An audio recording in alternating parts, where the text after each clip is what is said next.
Olá pessoal, eu sou o Mr. Haddad e hoje eu estou aqui com o Mestre Cavenati e a gente vai conversar sobre um tema que foi muito recorrente ao longo da última semana, que é o seguinte: não necessariamente eu preciso ter uma faixa preta na cintura para ter uma mentalidade faixa preta. E eu já vou mandar a primeira pergunta, que é a seguinte: quem pode ter essa mentalidade faixa preta? Vamos lá, excelente pergunta. É o seguinte, a mentalidade faixa preta, ela tem muito mais a ver com uma consciência de crescimento. Muitas vezes as pessoas, elas pensam, puxa, eu não tenho o mínimo interesse em praticar artes marciais, ou eu já fiz e parei, ou isso é coisa para quem já é faixa preta.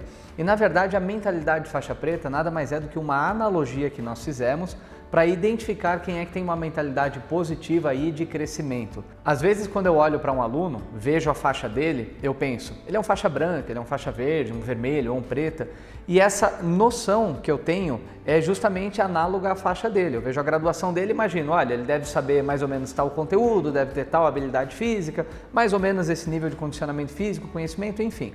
Agora, eu não consigo isso quando eu olho para a mente de uma pessoa. Primeiro que eu não tenho como enxergar. Então, nesse momento, os resultados dela falam por ela. Então, se eu penso assim, eu quero ir de um ponto A para um ponto B, com certeza terá que haver uma mudança e um crescimento. A maneira como você enxerga isso, de maneira positiva ou negativa, tem a ver com a mentalidade faixa preta. Então, a mente faixa preta, ela é sim, para toda e qualquer pessoa que tem uma consciência de que a sua mentalidade ainda é passível de um upgrade. É para qualquer pessoa, definitivamente. Legal, desde empresários, advogados, médicos, qualquer pessoa que tem essa mentalidade de crescimento, né? Exatamente. E falando nisso, o senhor pode trazer alguns exemplos, algumas características para a gente identificar essa mentalidade faixa preta em alguém ou até mesmo em nós mesmos? Claro, eu vou tentar trazer de uma maneira bem básica, que é o seguinte: existem vários modelos mentais. E às vezes durante o mesmo dia nós adotamos várias posturas diferentes que identificam modelos mentais para aquele momento, né? Às vezes no trabalho eu tenho uma roupagem, às vezes em casa, às vezes no esporte que eu pratico, enfim. Mas o fato é que, dentre todo esse universo de modelos mentais que nós adotamos, existem dois que são os dois modelos mentais primários.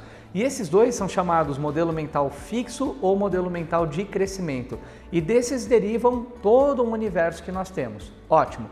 O modelo mental fixo, como sugere o nome, ele é um pouco mais cartesiano, ele é um pouco mais quadrado. Normalmente as pessoas tomam as decisões e vivem as vidas delas de acordo com aquilo que elas aprenderam na primeira infância, até a adolescência, até a fase adulto jovem, ou seja, de acordo com as crenças e as premissas que elas trouxeram na bagagem da infância delas. Então é como se tivesse um formato de uma forma de bolo e eu tenho que resolver tudo dentro daquele formato, daquele arquétipo. Então qualquer coisa que eu imagine que está fora disso, eu encaro como um problema.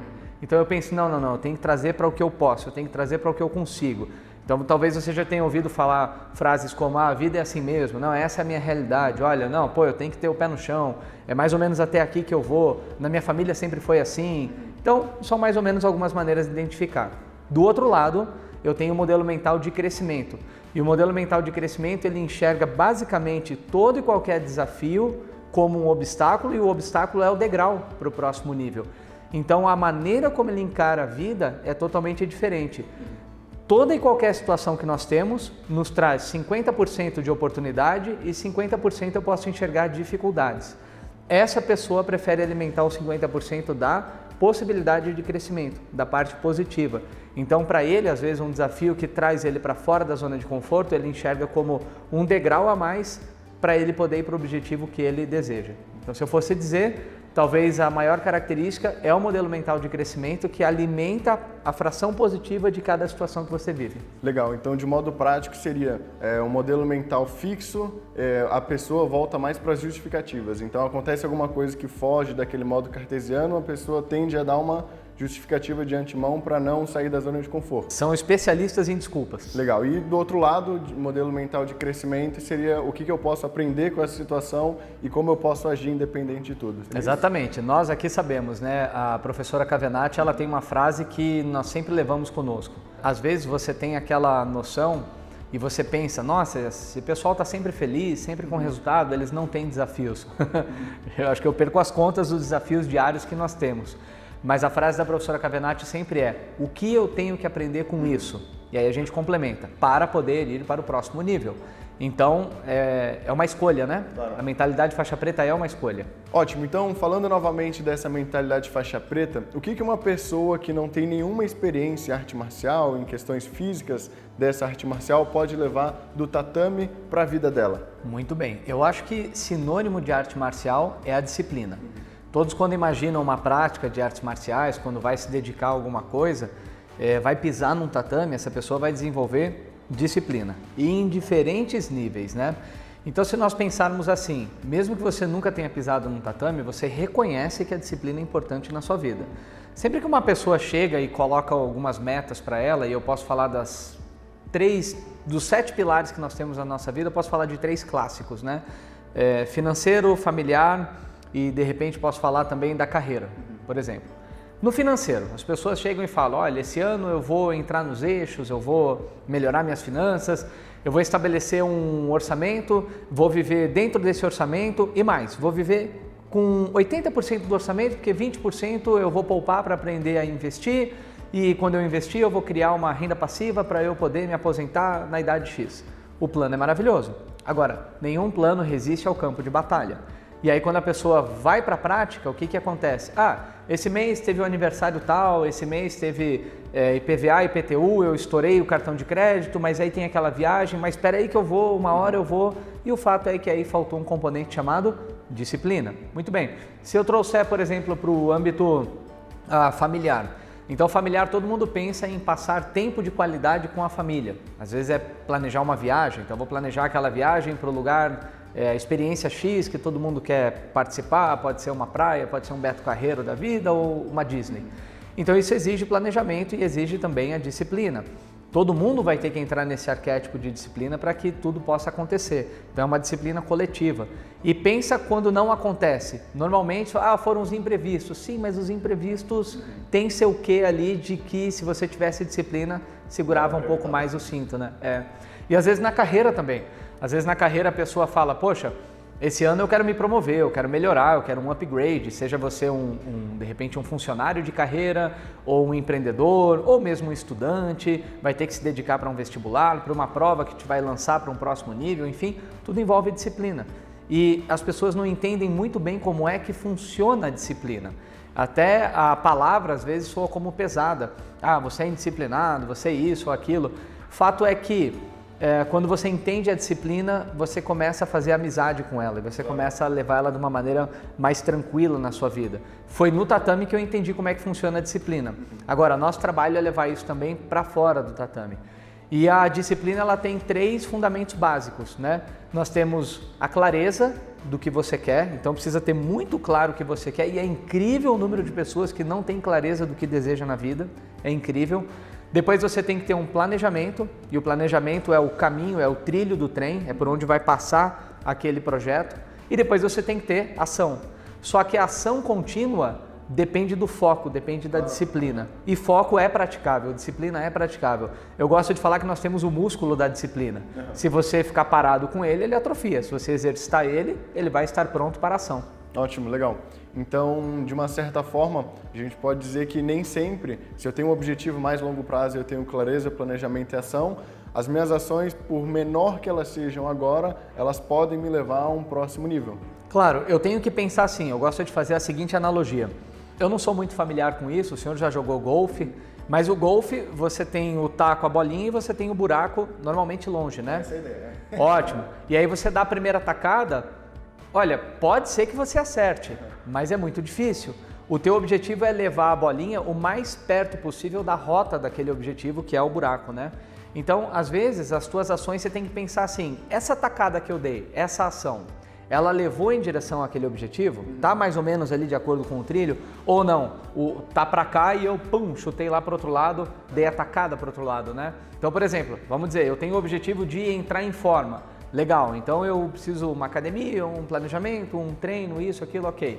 E aí, de repente, aquele fim de semana que eu tive 4 refeições onde eu saí totalmente da minha rotina alimentar, tá me levando para aquilo ou tá me levando para o lado oposto? Então eu preciso ter essa clareza de qual é a rota que eu tenho. Claro, e não vai ser numa tacada, vão ser várias. A primeira tacada é mais difícil, você vai tentar percorrer a maior distância, mas depois é ajuste fino, até que você chegue ao objetivo. Ótimo. Então, qual que seria o primeiro passo? O senhor falou da primeira tacada, né? De forma mais prática, qual que seria essa primeira atitude que uma pessoa tem que ter para despertar essa mentalidade de faixa preta nela? Muito bem. No começo, nós falamos sobre a pessoa ter a consciência de que existe uma mentalidade faixa preta, de que é passível de um upgrade, não é isso? Ótimo. Então, nós temos que pensar assim, nossas decisões no dia a dia, nossos pensamentos, decisões, nossas ações, elas têm basicamente duas motivações, duas muito a grosso modo, ou a fé ou o medo, e não entendam como uma conotação religiosa. Vou dar um exemplo, durante o primeiro impacto da pandemia, quase todos nós começamos a tomar decisões baseadas no medo. Então todo mundo correu, saiu comprar álcool gel, teve a semana do álcool gel e depois o pessoal começou a se trancar em casa e ninguém entendia muito bem o que estava acontecendo. Não tem nada de errado com isso, eu acho que foi um impacto global, todo mundo de alguma maneira foi afetado, não foi isso? Mas tão breve houve a consciência, de novo a palavra, consciência do que estava acontecendo, aí era uma decisão nossa continuar vibrando no medo ou mudar a vibração para a fé.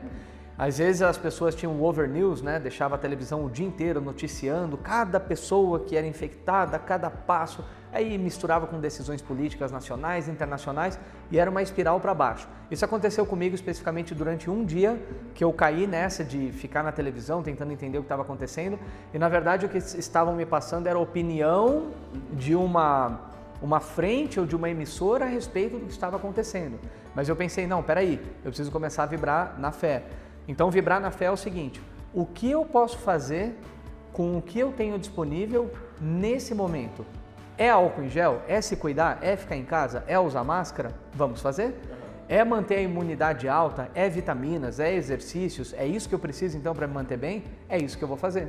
Então, as pessoas, normalmente elas tomam essas decisões baseadas no medo, principalmente quando tem esse impacto. Agora, trazendo para o dia a dia de uma mentalidade faixa preta, vamos dizer que eu quero dar um upgrade em um determinado nicho da minha vida, né? Vamos dizer que seja aí, nós já falamos do familiar, do financeiro, da carreira, vamos falar do físico? Então tudo bem, eu quero melhorar minha forma física, também é um desejo clássico das pessoas. Quero perder X quilos, tal percentual de gordura e isso vai se traduzir na minha autoestima, enfim, todo mundo tem uma imagem mental de como deseja ficar. E aí começam a ter as primeiras dificuldades. E às vezes são coisas do dia a dia. Um dia estava mais frio, um dia a cama estava mais preguiçosa, aconchegante, não é isso? Um dia foi feriado, o outro dia era aniversário de não sei quem, teve um jantar diferente que era fora da minha alimentação. E as pessoas às vezes tomam as decisões no medo. Então, puxa vida, se eu comer isso, como vai ser? Ai meu Deus, então, puxa, então já não vale mais a pena, vou abandonar tudo. E acontece. E entre fé e medo sempre deve existir o equilíbrio, porque o medo ele tem a sua função de autopreservação e a fé é o que nos leva adiante. Então eu tenho que encontrar o equilíbrio entre os dois. Não é virar as costas para a pandemia, por exemplo, falando agora do cenário atual, mas é também entender que eu posso até mesmo prosperar durante esse período, né? Quantas pessoas não prosperaram, quantos modelos de negócios não cresceram nesse período. Então, se eu fosse dizer assim, quero começar agora, comece a identificar suas decisões, se elas são tomadas no medo ou na fé. Tenta encontrar o equilíbrio entre as duas. Pensa nas coisas que deram errado na sua vida nos últimos tempos. As decisões foram tomadas na fé ou no medo? Ok? Agora pensa no que está dando certo e prosperando no mundo afora. São decisões tomadas na fé ou no medo? Eu tenho certeza que é na fé. Com certeza. E aí a gente pode até comentar sobre o modelo mental de crescimento. Tem tudo a ver com esse modelo mental da fé também, né? A fé, ela é um guia para esse modelo mental de crescimento. Ela te tira de um lugar e te puxa para outro, né? Entenda o seguinte, o medo ele tem a sua função, né? O nosso cérebro primitivo, o cérebro reptiliano, por assim dizer, ele tinha praticamente duas funções programadas, que era a sobrevivência e a procriação da espécie. Então, nós ficávamos ali com aquela preocupação de não virar uma presa fácil, de tentar caçar para poder trazer o alimento para casa, mas também durante a caça não virar o alvo de uma caça de um predador, enfim, essa coisa toda. E os nossos corpos duravam mais ou menos até a época de procriação. Então, a vida da pessoa era até o que hoje é a nossa fase de adolescência ou adulto jovem, né? Então, era basicamente isso. Isso faz com que nós tenhamos um freio de mão puxado em relação ao que nos tira da zona de conforto. O que significava na época do nosso cérebro, lá primitivo reptiliano, estar exposto ao perigo. Então, o nosso cérebro ele sempre nos traz para esse status quo de que, ó, fica aqui quietinho, é esse teu emprego, é essa casa que você mora, esses são seus relacionamentos, fica aí que você está seguro e está tudo certo. E aquela coisa que tem aqui dentro, assim, que está vibrando, que está pedindo, que está falando, não, vamos lá, você consegue, vamos arriscar, vamos fazer uma prova, vamos sair da zona de conforto. É uma briga interna o tempo todo, mas se eu tenho o medo como um mecanismo de autodefesa, eu entendo isso e, de novo, eu tenho a consciência sobre isso e escolho vibrar na fé para ir para o próximo nível, aí a mágica começa a acontecer. Aí é quando você começa a enxergar nos obstáculos o caminho e o degrau para o próximo nível. E como eu identifico em que modelo mental que eu estou vibrando? Olha, com o tempo, com a experiência, já são 27 anos de artes marciais, nós percebemos o seguinte, os dois modelos mentais eles deixam pistas.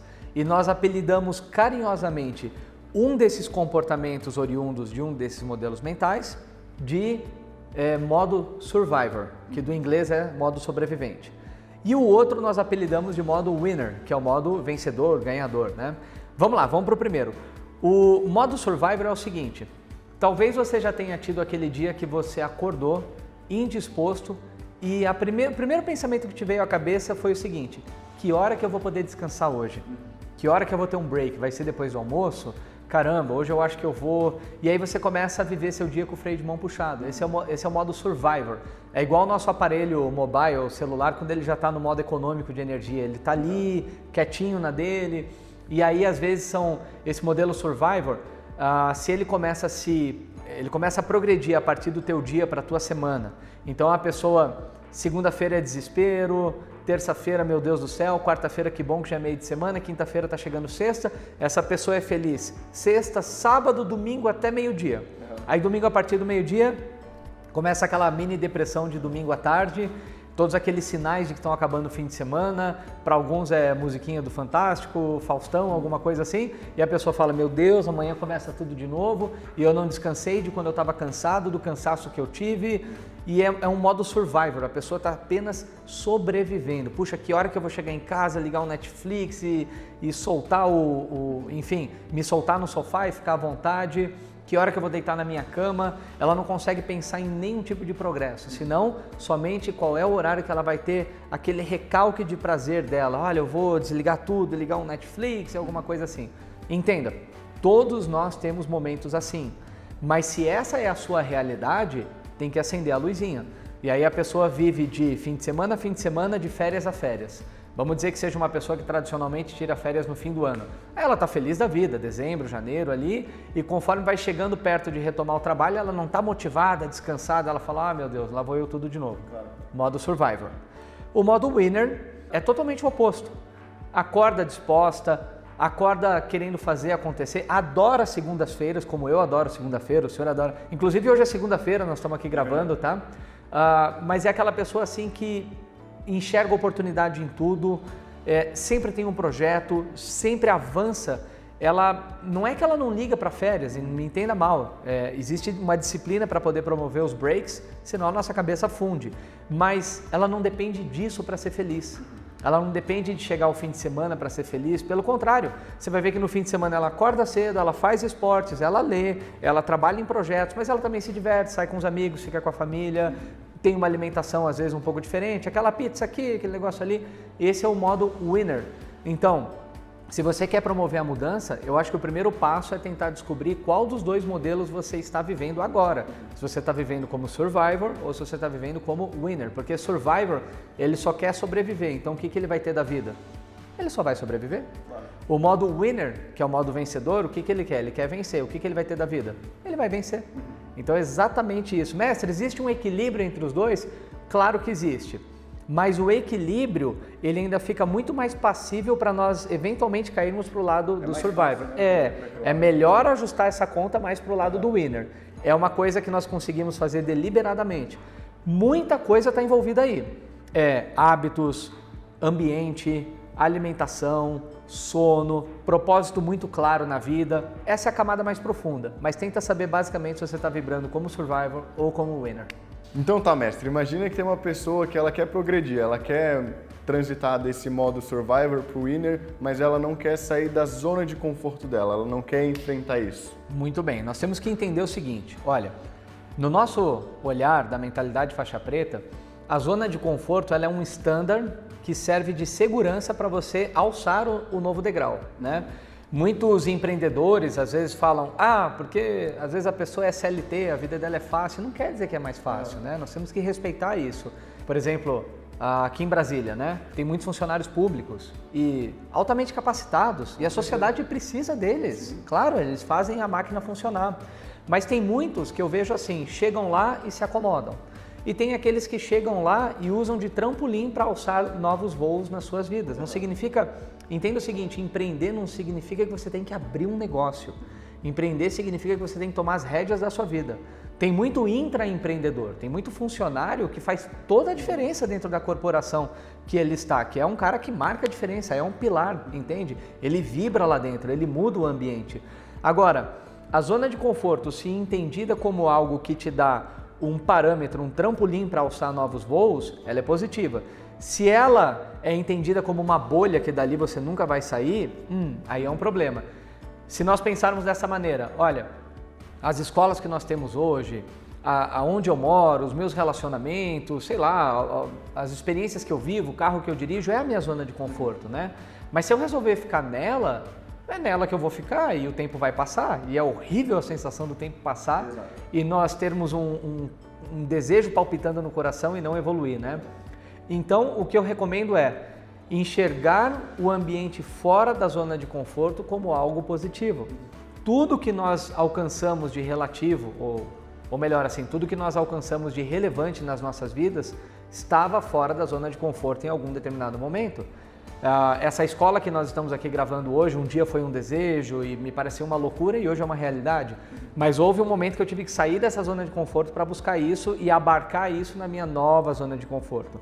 Então, se nós irmos um objetivo de cada vez, devagar, usando o standard que nós temos hoje como segurança, para me dar base, para ir tentar, se eu errar eu tenho para onde voltar, legal, aí eu vou tentar, consegui, conquistei, ótimo, subi para esse nível, agora vamos para outro. Eu tenho que entender que o quanto mais eu me acostumo a estar fora da zona de conforto, mais propenso eu estou a progredir na vida. Ela é nossa amiga, só que vai chacoalhar um pouquinho, por um tempo vai nos tirar justamente daquele ambiente que nós nos sentimos seguros, que nós nos sentirmos abraçados, mas vai nos trazer algo novo, né? É ter um frio na barriga, mas se sentir, não é confortável com isso, mas é você sentir que está evoluindo, né? Ter o modelo mental da fé, que nem o senhor comentou, né? Exatamente. Essa é uma das razões porque que no mundo das artes marciais eu aconselho muitos alunos que compitam. Claro, agora ninguém compete por causa do ambiente que estamos vivendo, né? Mas quando possível, que eles participem de competições, porque é um momento que eles vão sair da zona de conforto deles em um ambiente seguro e controlado, mas a experiência fica. Ganhando ou perdendo, lembra, onde tem aprendizado não há derrota. Então se a pessoa aprende com aquilo, eu depois do 10º Mundial, 13º, 14º, 15º Mundial, eu estava super confortável com aquilo, mas no primeiro eu não estava. Entende? Então é você viver tanto aquela experiência, de repente num determinado gatilho, para mim foram as competições, eu aprendia a gostar de estar fora da zona de conforto, e isso se repercutiu em todos os pilares da minha vida. É assim na minha família, é assim no trabalho, é assim na parte física. Se eu começo a sentir que eu estou na zona de conforto, eu crio alguma coisa para mexer o caldo e eu tentar crescer naquele aspecto. Mas leva tempo. Pensa grande e começa pequeno. Mais fácil vai ficar também para... Você pega uma engrenagem, né? E pensando em alguém que quer sair desse vídeo já com alguma coisa para fazer nesse sentido, que dica que o senhor pode dar para ela? Olha, eu sei que parece difícil, mas é vigiar os seus pensamentos. Eu sei que nós temos milhões de pensamentos por dia, a nossa cabeça não para, é um movimento que ele é profundo, mas se nós conseguirmos pelo menos identificar qual foi o pensamento gatilho que nos levou para uma espiral para cima ou para baixo no nosso dia, já é uma grande coisa. Então, às vezes eu penso assim, é como eu tenho uma corrida, eu tenho 2 cavalos, os 2 estão morrendo de fome. o que eu alimentar tende a ter um desempenho melhor, né? Então essa é a porção negativa e positiva, ou positiva e negativa do nosso dia. Então, se eu conseguir pensar, poxa, eu estou me sentindo mal, não estou legal, poxa, a pessoa me falou uma coisa e eu reagi dessa maneira e me levou a atender um telefonema de um jeito rude e respondi atravessado por uma pessoa. Não, pera lá, volta, rebobina o filme. Qual foi o gatilho? Qual foi o momento que virou? Tava tudo bem em algum momento, não estava? Claro. Onde foi que virou essa chave? Por quê? Porque também, tal qual, nós podemos virar essa chave para a espiral começar a ir para cima. Para a espiral começar a ir para cima, particularmente, eu tenho alguns gatilhos, né? Eu gosto de parar e agradecer. Agradecer o que, mestre? Agradecer o que você está vivendo no momento. Olha, eu estou aqui hoje numa escola, pô, tem o pessoal gravando, legal, estou num ambiente super seguro, dinâmico, tá acontecendo algo super positivo. Agradece. Às vezes agradece o alimento, agradece alguma coisa, ou faz o bem para alguém. Pô, desde que seja genuíno, né? Claro. Vou elogiar uma pessoa, vou falar aqui com um instrutor, são coisas que te botam para cima, né? Então, se eu pudesse dizer para as pessoas que estão aqui finalizando esse vídeo, vigie seus pensamentos, tá? É importante isso, saber pelo menos qual foi o gatilho que te levou para uma espiral para baixo ou numa espiral para cima. Eu posso deixar aqui também quicando uma bola. Eu gosto de viver desafios, né? Então, se eu não consigo vigiar meus pensamentos, tenta o seguinte desafio.